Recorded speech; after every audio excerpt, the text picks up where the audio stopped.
మీకు అనుమానం ఎలా వచ్చింది? ఎలా తెలుసుకున్నారు? అమ్మా, మాంత్రికుడు రాకముందు మేం చెప్పిన మాటలు కొంచెం నమ్మిన నువ్వు మాంత్రికుడు వెళ్ళిపోయిన తర్వాత పూర్తిగా చందు దైవని నమ్మావు. కానీ మేము నమ్మలేదు. అనుక్షణం కార్తీక్ని దెయ్యంలో వచ్చిన చందుని అనుమానిస్తూనే ఉన్నాం. ఆ అనుమానంలో భాగంగానే నారాయణ నేను ఇల్లంతా వెతికాం. మేడం, కార్తీక్ వచ్చేస్తున్నాడు.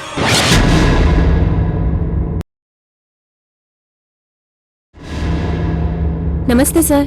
నమస్తే అమ్మా. మా రాహుల్ ఎక్కడున్నాడు? శ్వేత గారి గదిలోనే ఉన్నారు సార్. రాత్రంతా కుర్చీలో అలాగే కూర్చునున్నారు.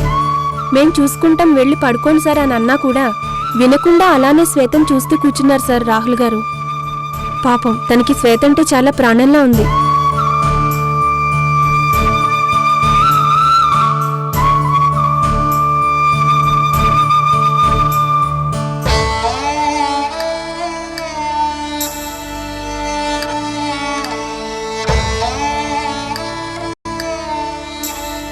బాబు రాహుల్. అంకుల్, ఎంతసేపు అయింది మీరు వచ్చి? ఇప్పుడే వచ్చాను బాబు. శ్వేతకి ఎలా ఉంది? ఇంకా అలాగే ఉంది అంకుల్. నిన్న మీరు వెళ్ళాక కూడా ఒకసారి స్పృహలోకి వచ్చి మళ్ళీ అలాగే ప్రవర్తించింది.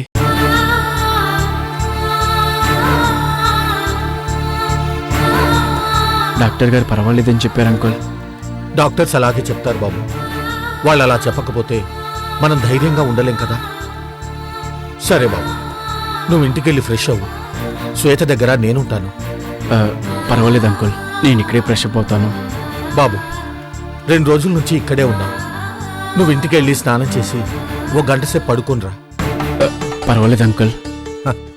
అదేంటి బాబు, నా కూతుర్ని నీ అంత ప్రేమగా చూసుకోలేను అనుకుంటున్నావా? అంకుల్. అవును బాబు, తను నా కూతురు. నీలాగా నేను తన్ని కంటికి రెప్పలా చూసుకుంటాను. నువ్వు వరి అవ్వాల్సిందేమీ లేదు. వెళ్ళు బాబు, వెళ్ళి రెస్ట్ తీసుకో. వెళ్ళిరా బాబు.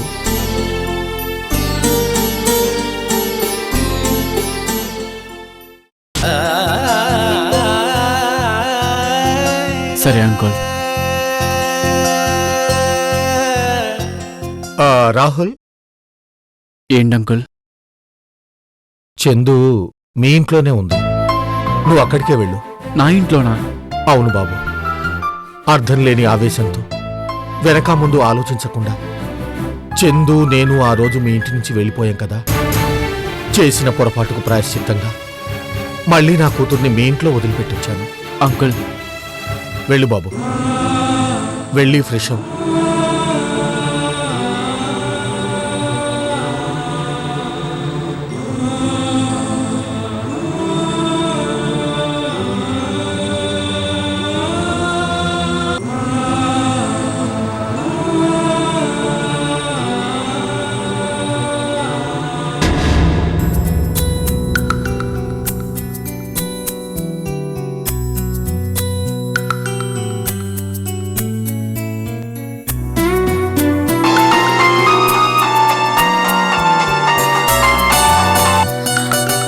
కార్తీక్, త్వరగా ఇక్కడికి వచ్చే. కార్తీక్, ఏమైంది చందు? నా మనసేం బాగోలేదు కార్తీక్. మనసులో ఏదో వెలితి, ఏదో మిస్ అవుతున్నానన్న ఫీల్. ఒక్కదాన్ని ఉండలేకపోతున్నాను కార్తీక్. అదేంటి, అంకుల్ లేరా? లేదు కార్తీక్, హాస్పిటల్కి వెళ్లారు. రాహుల్ 2 రోజుల నుంచి అక్కడే ఉన్నాడు కదా. నాన్న వెళ్ళి రాహుల్ని పంపిస్తానన్నారు. నువ్వు తొందరగా వచ్చాయి కార్తీక్. అలాగే చందు, ఆల్రెడీ బయలుదేరాను కదా, 10 నిమిషాలు అక్కడ ఉంటాను. కార్తీక్, నువ్వు నేరుగా రాహుల్ ఇంటికొచ్చాయి. రాహుల్ ఇంటికా?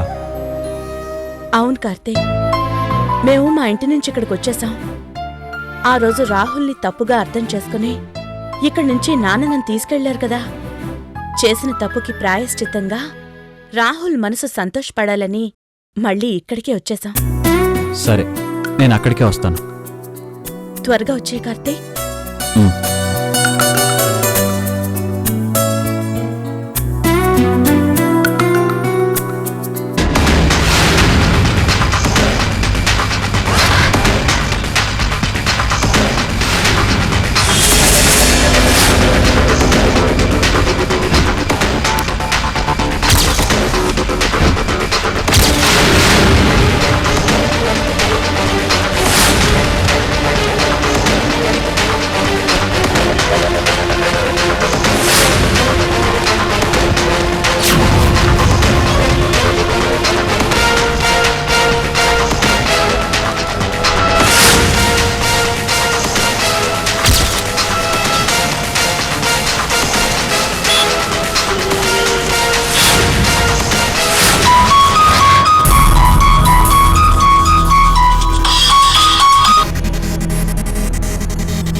హలో రేయ్ ఎక్కడున్నావురా?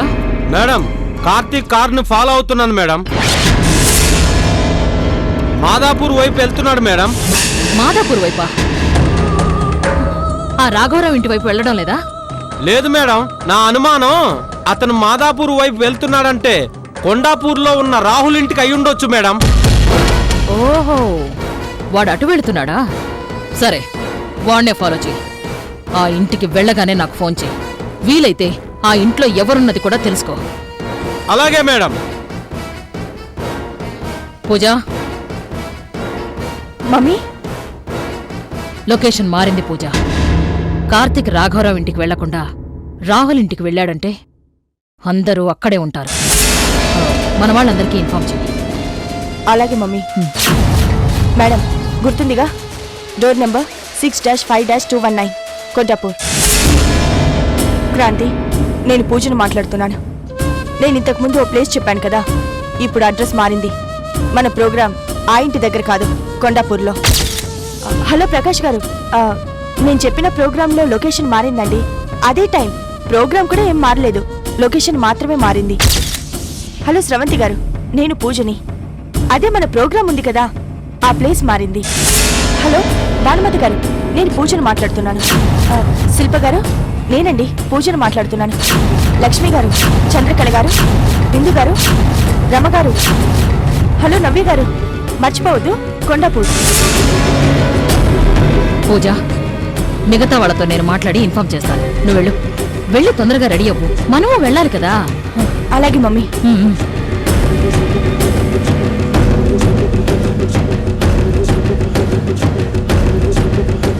హలో గిరిధర్రావు గారు, నేను యశోధరని మాట్లాడుతున్నాను. రాత్రి మా నారాయణ ఇచ్చిన ఇన్ఫర్మేషన్లో లొకేషన్ చేంజ్ అయిందండి.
ఎరా, ఎక్కడికెళ్ళాడు? మేడం, మనం అనుకున్నది కరెక్టే మేడం. కార్తీక్ డైరెక్ట్ గా రాహుల్ ఇంటికే వచ్చాడు. ఇంకో విషయం మేడం, చందు బతికే ఉందని కన్ఫర్మ్ అయిపోయింది మేడం. కార్తీక్ రావడం చూసి ఆ చంద్రముఖి పరిగెట్టుకుంటూ బయటకు వచ్చి ఇద్దరు కలిసి లోపలికెళ్లారు మేడం. అంటే అది అక్కడే ఉందన్నమాట. అవును మేడం. నేను చెప్పిన విషయాలన్నీ గుర్తున్నాయి కదా? జాగ్రత్తగా మేనేజ్ చెయ్యి. ఎవరికి ఏ అనుమానం రాకూడదు. అన్ని పనులు చకచకా జరిగిపోవాలి. అలాగే మేడం. ఎప్పటికప్పుడు నాకు ఇన్ఫార్మ్ చేస్తూ ఉండు. తప్పకుండా మేడం.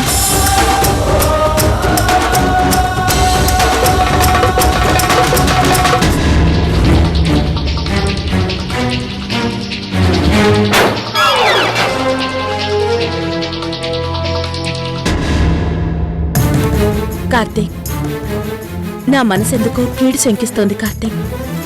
రాత్రి నుంచి మనసంతా ఆదోలా ఉంది, గుండెల్లో గుబులుగా ఉంది. ఎంతకీ నిద్ర రావడం లేదు. నీకు శాశ్వతంగా దూరం అయినట్టు, మన పాప మన దగ్గరికి రానట్టు, మన ఫ్యామిలీ అంతా చిన్న భిన్న అవుతున్నట్టు, ఏవేవో పిచ్చి పిచ్చి కలలు. చందు, ఇక నీకు ఆ భయం అక్కర్లేదు. ఇన్ని రోజులు ఆ యశోధర పూజల్ని ఒక ఆట ఆడించావు, ఇంకా భయపడుతున్నావా? ఏ భయం అక్కర్లేదు చందు.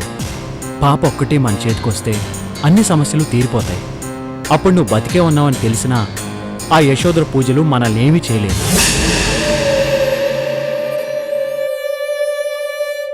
అవును, శ్వేతకి ఎలా ఉందంట?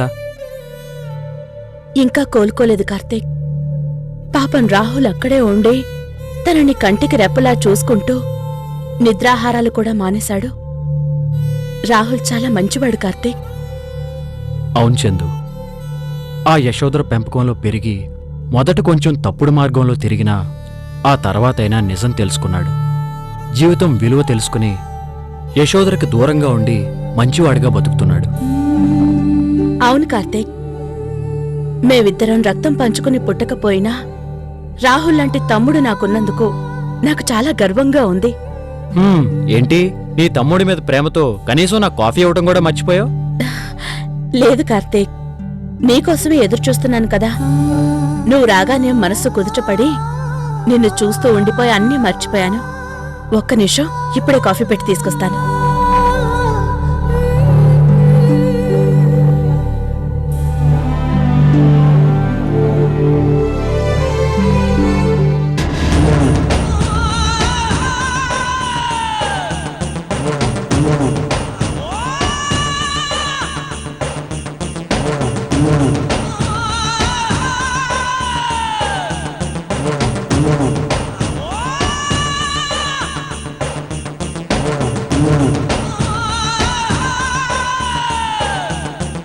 ఏంటి రెడీ అవ్వమంటే ఇంకా తింటూ కూర్చున్నావు?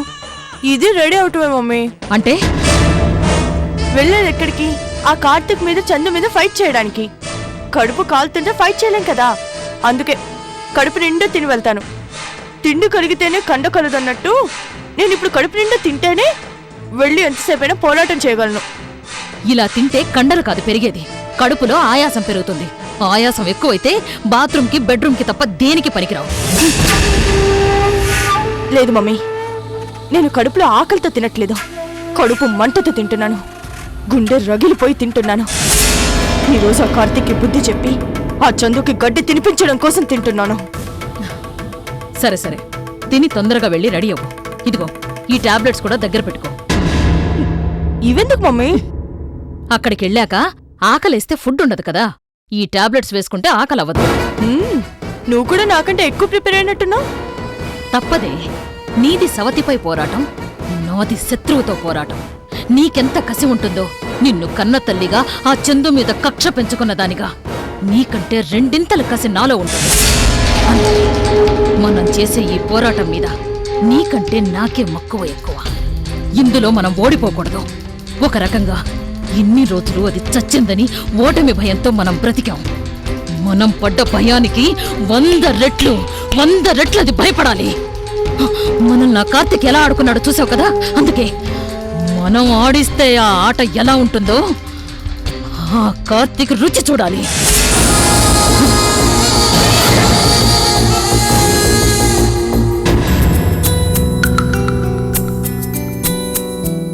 కార్తీక్,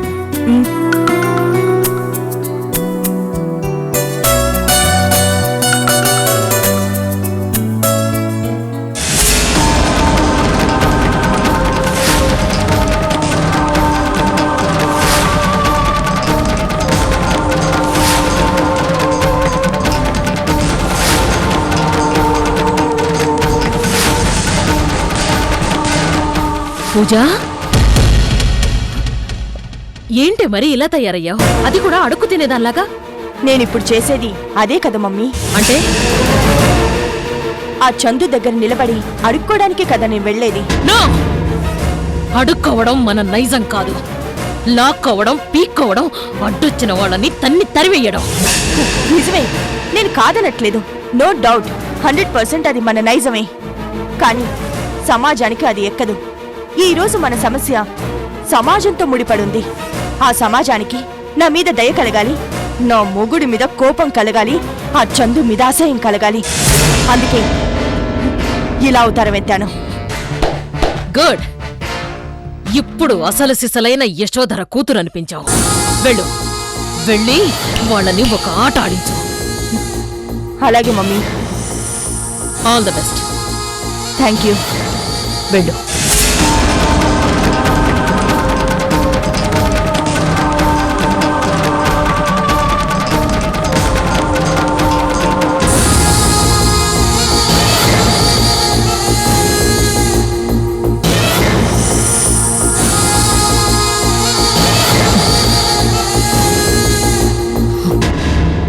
కార్తీక్, మర్చిపోయాను.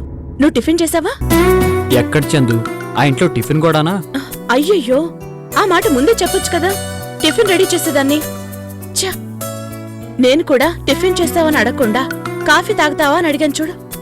అయినా నువ్వేంటి కార్తీక్, రాగానే నాకు టిఫిన్ పెట్టి చందు అనకుండా కాఫీ అడిగావు, తాపీగా కూర్చున్నావు. నేను నీకేమన్నా పరాయిదాన్నా? చందు, నాకిప్పుడు ఆకలిగా లేదు. అలా ఏం కాదు. ఆ కప్పి లేవు, కాఫీ తాగితే ఉన్న ఆకలి చస్తుంది. ఇవ్వు. పర్వాలేదు చందు, నాకిప్పుడు ఆకలేయట్లేదు. పర్వాలేదు, ఇవ్వు. అరే వద్దు చందు. ఇవ్వమన్నానా? అరే ఆకలేయట్లేదు అన్నాను కదా. ఇవ్వు కార్తీక్. అరే అయ్యో, సారీ కార్తీక్. పర్వాలేదు చందు. సారీ.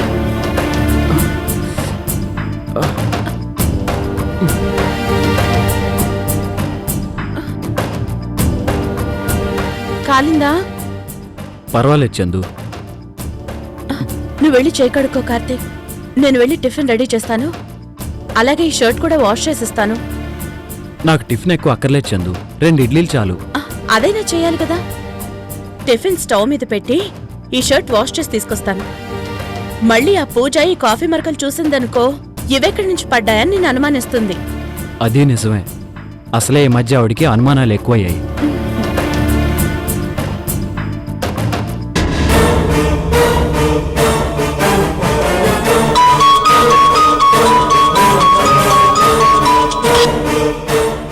చెప్పండి పూజమ్మ. మన వాళ్ళు వచ్చారా? కొందరు వచ్చారు, మరి కొందరు వస్తున్నారు పూజమ్మ. ఎవరికి ఏ అనుమానం రాలేదు కదా? ఏం అనుమానం లేదు పూజమ్మ. వచ్చిన వాళ్ళను కూడా మీరొచ్చిన తర్వాతే పిలుద్దామని ఈ ఇంటికి కొంచెం దూరంలో ఉంచాను. ఓకే, నేను 5 minutes లో అక్కడికి వస్తాను. అలాగే పూజమ్మ.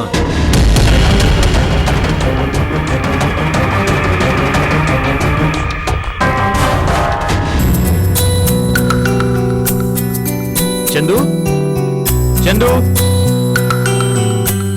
ఏంటి కార్తీక్? ఇప్పుడు టిఫిన్ కి అంత తొందర ఏమీ లేదు. టిఫిన్ కి తొందర ఉండదు, టైం ఉంటుంది. టైం ప్రకారం చేయాలి. ఒక 5 నిమిషాలు రెడీ అవుతుంది కార్తీక్. ఉండు, ఇంకా 5 నిమిషాలు టైం ఉంది కదా. రా కూర్చో. ఇంకేం మాట్లాడు, కూర్చో. టిఫిన్ చేస్తూ మాట్లాడుకుందాం కార్తీక్. ఏం పర్లేదు చందు, ఇప్పుడు టిఫిన్ కి అర్జెంట్ ఏమీ లేదు.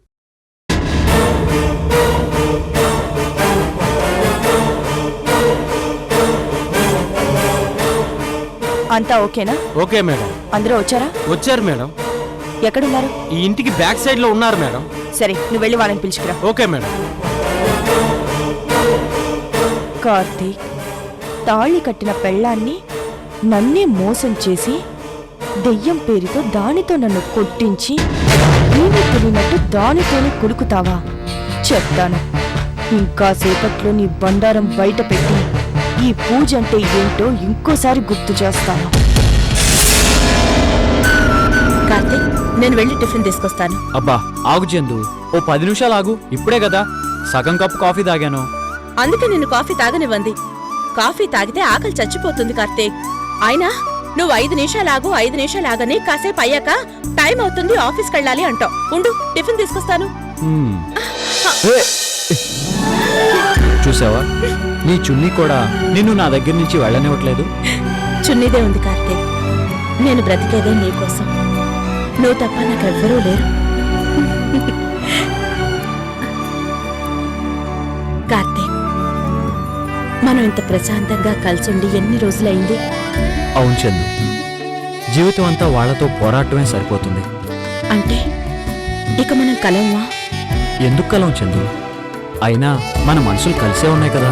కార్తీక్, కనిపించని మనసుల గురించి జనం పట్టించుకోరు, కనిపించే సంబంధాల గురించే పట్టించుకుంటారు. అగ్ని సాక్షిగా నువ్వా పూజ మెళ్ళో తాళి కట్టావు కాబట్టి సమాజం దృష్టిలో నాకు నీ దగ్గర ఎలాంటి స్థానం లేదు. ఆ స్థానాన్ని సంపాదించుకుంటాను చందు. మన పాప మనకి దక్కితే ఇక మనకి ఏ అడ్డు ఉండదు.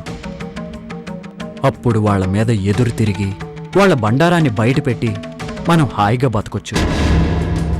ఆ పూజ నిన్ను ఊరికే అనుమానిస్తుందంటున్నావు. అలా అనుమానించే పూజ తనకు తాను జాగ్రత్త పడదని గ్యారంటీ ఏంటి? జాగ్రత్త పడుతుంది చందు. కాబట్టి తనకంటే ముందే మనం పాప ఎక్కడుందో తెలుసుకుని వాళ్ళ నుంచి దూరం అవుదాం. అవును కార్తీక్, తొందరగా మనం ఏకం అవ్వాలి. నా కార్తీక్ మరో ఆడదానితో తన మొగుడిగా ఉంటూ నాకు దూరంగా ఉంటున్నాడనే విషయాన్ని నేను జీర్ణించుకోలేకపోతున్నాను. నువ్వు శాశ్వతంగా దాన్ని వదిలేసి నా దగ్గరికి వచ్చే రోజు ఎప్పుడొస్తుందా అని ఎదురుచూస్తున్నాను.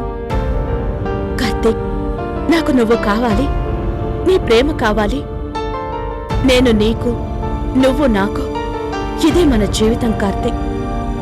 ఇంతకంటే ఎక్కువ మనకెవ్వరూ లేరు, ఎవ్వరూ లేరు.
ఏంటిది?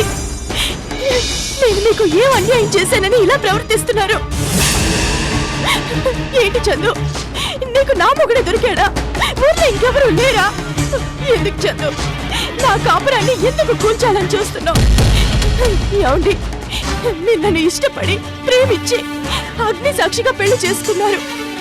మిమ్మల్ని పెళ్లి చేసుకోవడం మా అమ్మకి ఇష్టం లేకపోయినా వాళ్ళని ఎదిరించి ఆ ఇంటి నుండి వచ్చేసి ఆ తర్వాత వాళ్ళని ఒప్పించి మీతో నా మెళ్ళ తాళి కట్టించుకున్నాను. సంవత్సరం కాపురం చేయగానే ఇప్పుడు నా మీద మీకు మోహం మొత్తుందా?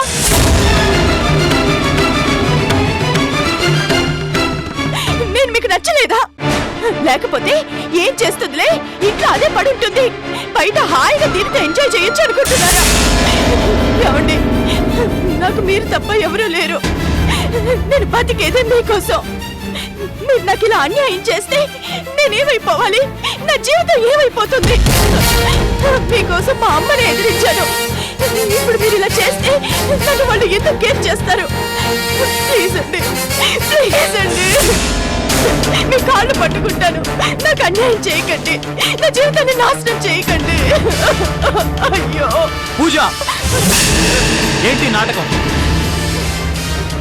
నాటకమా? నేను నాటకం ఆడుతున్నానా? నాటకం ఆడుతుంది మీరు, జీవితాన్ని నాటకంగా మారుస్తుంది మీరు. మీరు ఈవిడ కలిసిపోయి నా జీవితాన్ని నాశనం చేస్తున్నారు. నాకు అన్యాయం చేస్తూ మళ్ళీ నన్ను నాటకం ఆడుతున్నావు అంటున్నారా? ఓ పని చేయండి, నన్ను చంపేయండి. ఈ చేతులతోనే నా మెళ్ళ తాళి కట్టారు, ఈ చేతులతోనే నన్ను దగ్గర తీసుకున్నారు. నీకు నేనున్నాను పూజ, నువ్వు నా కోసం నీ ఇంటిని వదిలేసావు అన్నారు. మనస్ఫూర్తిగా నా మెళ్ళ తాళి కట్టారు. ఇప్పుడు ఇప్పుడు అన్యాయం చేస్తున్నారు. ఏమైందండి?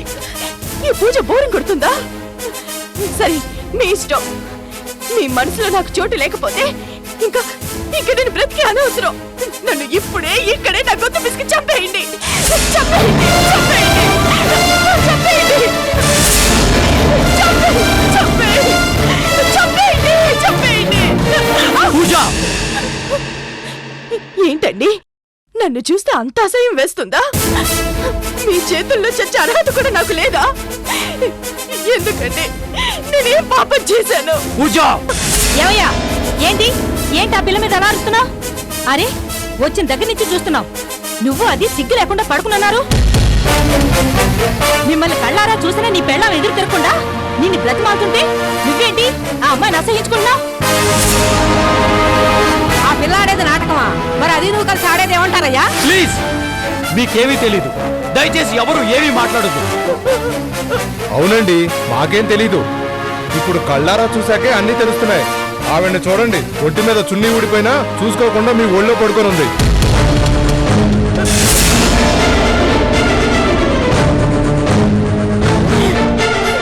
అది చూస్తే అర్థం కావట్లేదా మీరేంటో మీ రంకు సంబంధం ఏంటో? రేయ్, మర్యాదగా మాట్లాడు. చూసినవన్నీ నిజాలు కాదురా. ఆ? ఏంటి నిజాలు కావా? అంటే పరాయి ఆడదాని ఇంటికి రావడం, నీ ఒళ్ళో ఆవిడ పడుకోవడం అది నిజం కాదా? అది అక్రమ సంబంధం కాదా? కాదు. కాదా? అయితే ఇప్పుడు ఆవిడ నా ఒళ్ళో పడుకున్నా పర్వాలేదా?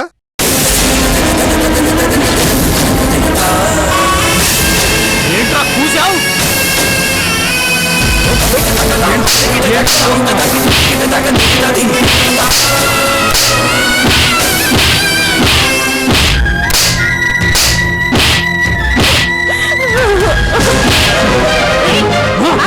ఏంటి చేసినంత చేసేసి మావాడి మీదకి చేతులు ఎత్తుతున్నావు? ఏంటి చూస్తున్నారు? ఆగండి, మీకు దండం పెడతాను. ఆయన వదిలేయండి. ఆయన నా భర్త. తెలుసో తెలియకో చిన్న పొరపాటు చేశాడు. వయసులో పెద్దవాళ్ళు, జీవితం అనుభవం తెలిసిన వాళ్ళు ఆయనకు 4 మంచి మాటలు చెప్పి నా కాపురాన్ని కాపాడతారని మిమ్మల్ని ఇక్కడికి తీసుకొచ్చానే కానీ నా మొగుడిని కొట్టడానికి కాదు. వద్దు, నా మొగుడిని కొట్టకండి. అమ్మా తల్లి చద్దు. ఎందుకమ్మా నా జీవితంతో ఇలా ఆడుకుంటున్నావు? ఎందుకమ్మా మా జీవితాన్ని ఇలా రోడ్డు మీదకి ఈడ్చావు? నా మొగుడు ఎవరితోనూ ఎప్పుడూ ఒక మాట పడలేదు. సంఘంలో మర్యాదగా బ్రతికేవారు. కానీ ఈ రోజు నీ కారణంగా వీళ్ళతో ఇన్ని మాటలు పడుతున్నారు. వదిలే తల్లి, నీకు దండం పెడతాను. నీ కాళ్ళు పట్టుకుంటాను. నా మొగుడిని వదిలే. నా కాపురాన్ని కూల్చేయొద్దు. నీకు అంతగా మొగుడే కావాలనిపిస్తే ఊళ్ళో పెళ్లి కాని మగాళ్ళు, పెళ్ళని వదిలేసిన వాళ్ళు చాలా మంది ఉన్నారు. వాళ్ళలో ఎవరినో ఒకరిని చూసుకో. కానీ నా మొగుడిని మారే చేయకు. నా కాపురాన్ని కూల్చేయకు. ఏంటే నా చందు నీకు బజార్దారులా కనిపిస్తుందా? మాట్లాడు. చంపేస్తా.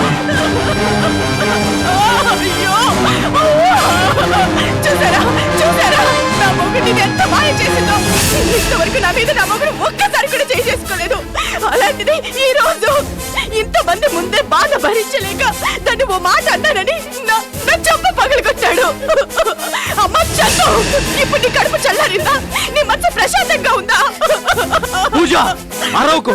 నోరు మూసుకుని ఇక్కడి నుంచి బయటికి పో. వెళ్తావా లేకపోతే బయటికి తోసేమంటావా? బయటికి తోసేస్తావా? ఆవిడ బయటికి తోసేస్తే మేము ఊరుకుంటాం అనుకుంటున్నావా? అయినా ఆడదంటే నీకు అంతా సరిపోయిందా? నీకేం తెలీదు. నోరు మూసుకుని బయటికి పండి. ఏంటి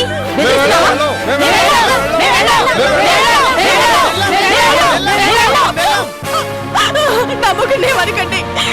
అంత దీనివల్లే ఇదంతా జరుగుతుంది. ఆఖరికి నా మొగుడు మీకు శత్రువు అవుతున్నాడు. అసలు ఇదే లేకపోతే మాకు ఈ పరిస్థితి వచ్చేది కాదు. ఒసేయ్, ఎందుకే నా కాపురాన్ని రోడ్డుకి ఇడ్చావు? నన్ను నా మొగుడిని జనం నోటి పాలు చేశావు. నువ్వు చావే. నువ్వు చస్తేనేనా మా కాపురం బాగుపడుతుంది. అది మీ కాపురానే కాదు, అది ఇంకెంతమంది కాపురాలు కూల్చేస్తుందో ఏం తెలుసు?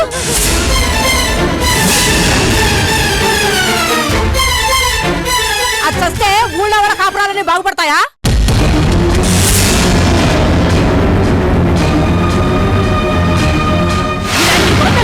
ఊరికే వదిలిపెట్టకూడదు. ఇలాంటి ఆడాల వల్ల మా ఆడజాతి అవమానం పాలవుతుంది. పూజ, నువ్వు కాళ్ళబేరానికి వచ్చావు గాని ఇలాంటి ఆడది నా మొగుడిని బుట్టలో వేసుకుంటే ముళ్ళ చేపలు తీసుకొని ఒళ్ళంతా వాయిగొట్టేదాన్ని. చూస్తూ ఊరుకుంటావేంటి? నాకు తన్నక.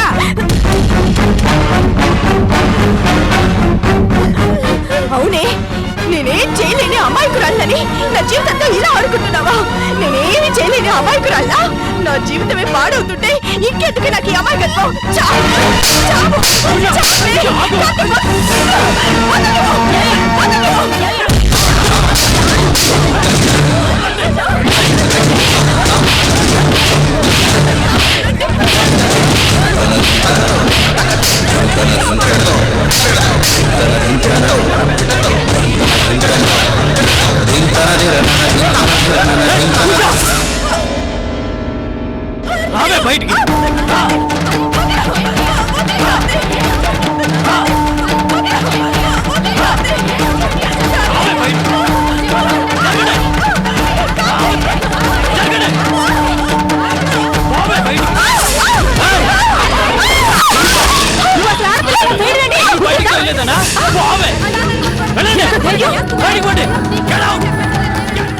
అనవసరంగా ఆడవాళ్ల మీద చేయి చేసుకుంటున్నావు కార్తీక్.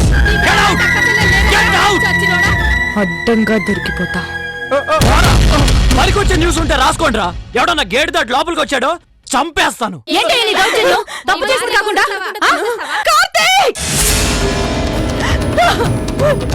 నువ్వెంత చేసినా నేను వెళ్ళను. నాకు న్యాయం జరిగే వరకు నేను ఇక్కడే ఈ ఇంటి ముందే కూర్చొని న్యాయ పోరాటం చేస్తాను. చేసుకోవే. అవును, ఈ పూజకి న్యాయం జరిగే వరకు పూజ చేసే న్యాయ పోరాటానికి మేము మద్దతు ఇస్తాం. రండి, అందరూ కూర్చోండి. పూజకే న్యాయం జరగాలి, పూజకి న్యాయం జరగాలి. మీ ఇష్టం వచ్చినట్టు చేసుకోండి.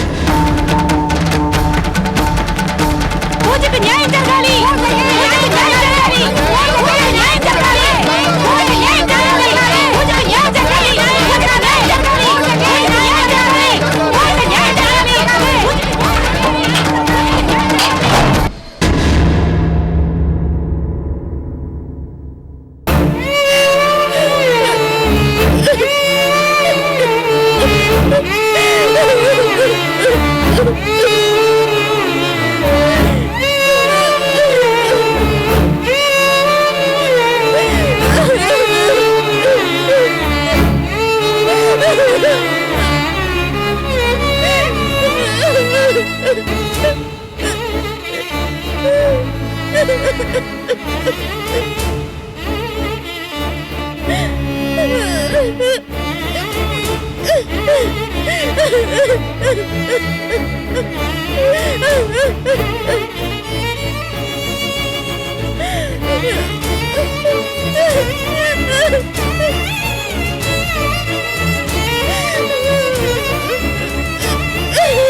చందు,